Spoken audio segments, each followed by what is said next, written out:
শেরপুরে ভিয়েতনামি মাল্টা চাষে সফল অবসরপ্রাপ্ত সেনা সার্জেন্ট ফরহাদ আলী।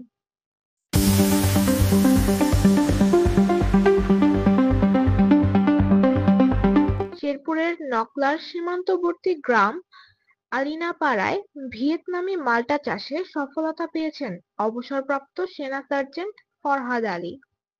পরীক্ষামূলকভাবে ১ বিঘা জমিতে এই বিদেশি জাতের মাল্টা চাষ শুরু করেন তিনি। বর্তমানে প্রতিটি গাছে ধরেছে প্রায় ২০০ থেকে ২৫০টি মাল্টা। বাজারে বিক্রি করলে এই মাল্টা থেকে প্রায় ১ লাখ টাকা আয় হওয়ার সম্ভাবনা রয়েছে বলে জানান তিনি।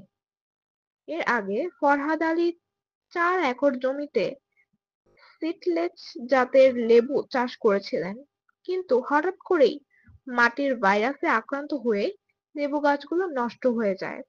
এতে প্রায় ৪ লাখ টাকার ক্ষতির মুখে পড়েন তিনি। তবে মাল্টা চাষের সফলতা তাকে আবারও চাষাবাদে নতুন আশার আলো দেখাচ্ছে।